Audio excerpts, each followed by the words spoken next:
আসসালামু আলাইকুম শ্রোতা বন্ধুরা, কেমন আছেন সবাই? আশা করি আল্লাহর রহমতে সবাই ভালোই আছেন।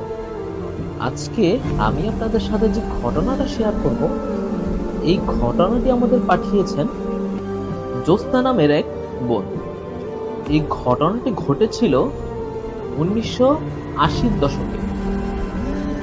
এই ঘটনাটি মানিকগঞ্জ জেলার সিংগাইর থানার মাধবপুর নামক গ্রামে ঘটেছিল। ঘটনা ঘটেছিল এই জ্যোৎস্না আপুর মায়ের ফুফার সাথে। উনি সম্পর্কে এই জ্যোৎস্না আপুর নানা হন। জ্যোৎস্না আপুর এই যে নানা, ওনার নাম ছিল গফুর। 1980-র দশকে আসলে জীবিকা নির্বাহটা অনেক কষ্টসাধ্য ছিল। তো এই যে গফুর নানা, উনিও ঠিক ওই রকমই ছিলেন। উনি কাজ কাম ওইরকম ভাবে আসলে করতে পারতেন না, করতে পারলেও আসলে ওইভাবে কাজে মনোযোগ ছিল না। উনি ঠিক মতো আসলে জীবিকা নির্বাহ করতেন না। তো দারিদ্রতার কারণে এই গফুর নানা এবং নানির মধ্যে মাঝে মধ্যেই ঝগড়া লেগে যেত। এই খুঁটিনাটি বিষয় নিয়ে ওনাদের মধ্যে প্রায় ঝগড়া লেগে যেত। তো তেমনি ভাবে একদিন ঝগড়ার পর্যায়টা একটু বেশি হয়ে যায়। তো নানা মনে কষ্ট নিয়ে ঘর থেকে বের হয়ে যান এবং ঠিক করেন উনি আর ঘরে ফিরে আসবেন না। এই ভেবে উনি ঘর থেকে বের হয়ে যান। তো নানা দুপুরবেলা ঘর থেকে বের হয়ে যান। সারাদিন বাইরে বাইরে ঘুরলেও নানা রাতে থাকার জন্য একটা জায়গা খুঁজছিলেন। ওই মাধবপুর গ্রামেই অনেক পুরাতন একটা প্রাইমারি স্কুল ছিল।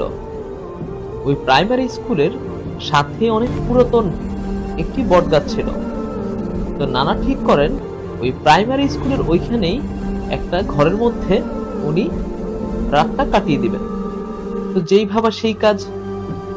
নানা ওই প্রাইমারি স্কুলের দিকে হাঁটতে থাকেন।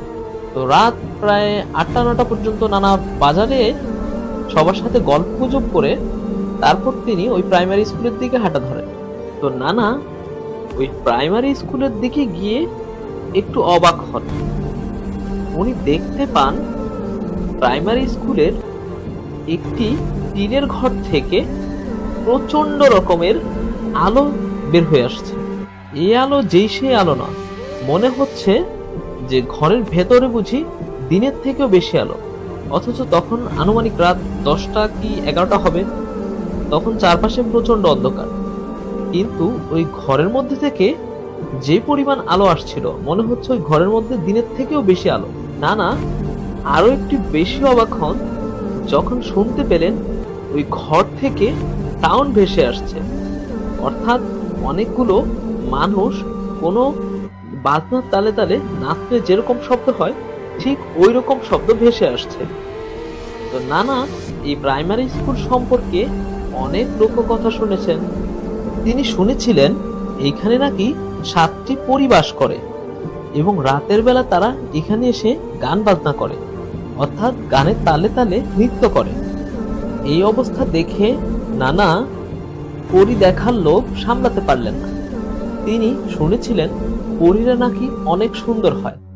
তো এই লোভে উনি ঠিক করলেন উনি পরী দেখবেন। তো অনেক খোঁজাখুঁজির পরে ওই ঘরের একটা ছোট টিনের ফুটো পাওয়া গেল। ওই টিনের ফুটো দিয়ে ঘরের ভিতর থেকে আলোর ঝলকানি যেন বাইরে বেরিয়ে আসছে।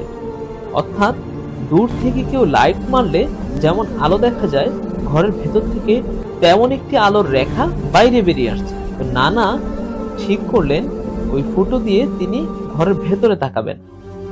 যেই ভাবা সেই কাজ। নানা ওই টিনের ফুটো দিয়ে ঘরের ভেতরে তাকালেন। এক চোখ দিয়ে তাকালেন আর কি, 2 চোখ তো দেওয়া সম্ভব না এক ফুটো দিয়ে। তিনি এক চোখ দিয়ে তাকালেন। তিনি যা দেখলেন তা যেন তিনি নিজের চোখকে বিশ্বাস করতে পারছেন না। তিনি দেখলেন অপরূপ সুন্দরী 7 জন নারী। তাদের পরনে সাদা পোশাক ছিল। তারা বাজনার তালে তালে নৃত্য করছে। নানার ভাষ্যমতে এত সুন্দরী নারী তিনি জীবনে আর কোনোদিন দেখেননি। তো হঠাৎ করেই ওই নারী অবয়বগুলো নৃত্য বন্ধ করে দেয় এবং চুপ হয়ে দাঁড়িয়ে যায়। তাদের চোখে মুখে স্পষ্ট রাগের একটা ছাপ বোঝা যাচ্ছিল। তারা যে ঘরে নৃত্য করছিল সেই ঘরটা যে আলোকিত হয়েছিল, নানা খেয়াল করে দেখলেন সেই আলোর ঝলকানিগুলো আসলে ওই নারী অবয়বদের পোশাক থেকে আসছিল।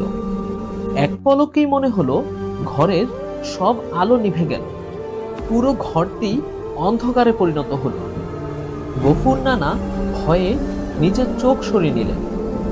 কিন্তু কিছুক্ষণ পরেই ঘটে গেল এক মর্মান্তিক ঘটনা। সেই যে ঘরের আলো নিভে গেল, সেই সাথে সাথে নিভে গেল গফুর নানার দু চোখের আলো। তিনি যতদিন বেঁচে ছিলেন আর কখনোই ওই দু চোখে এ সুন্দর পৃথিবীটাকে দেখতে পারেননি। ওই দিনের ওই ঘটনার জন্য নানা অনেক অনুতপ্ত হয়েছিলেন এবং তিনি প্রতিনিয়ত বিছানায় শুয়ে শুয়ে কান্না করতেন এবং সেই পরীদের কাছে ক্ষমা প্রার্থনা করতেন। গফুর নানা যখন অনুতপ্ত হয়ে বিছানায় কান্না করতেন, এর কিছুদিন পরে হঠাৎ একদিন গফুর নানার স্বপ্নে সেই 7 জন পরীর দেখা পান। অর্থাৎ সেই 7 জন পরী নানাকে ক্ষমা করার জন্য তার স্বপ্নে এসে দেখা দেন। তো যখনই নানাকে সেই পরীগুলো এই চোখ ভালো করার উপায় বা কিছু একটা দিবেন, সে সময় নানা ঘুমের মধ্যে একটু ছটফট করছিলেন। তো নানি ভেবেছিলেন নানাকে বুঝি বোবায় ধরেছে। তিনি তাড়াহুড়ো করে নানাকে ঘুম থেকে জাগিয়ে তোলেন আর সেই স্বপ্নের থেকে পরীগুলো চলে যায়। তারা আর কখনোই নানার স্বপ্নে এসে দেখা দেয়নি।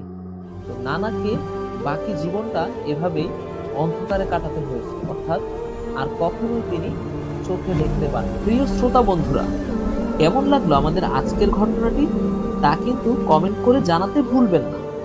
এরকম আরো নিত্য নতুন ভৌতিক ঘটনা শোনার জন্য অনুগ্রহ করে আমাদের চ্যানেলটি সাবস্ক্রাইব করে দেবেন এবং আপনারা যদি আপনাদের সাথে ঘটে যাওয়া কোনো সত্য ভয়ের ঘটনা আমাদের এই চ্যানেলে শেয়ার করতে চান, তাহলে thedarkstudiobd@gmail.com এই ইমেলে ঘটনা লিখে পাঠাতে পারেন।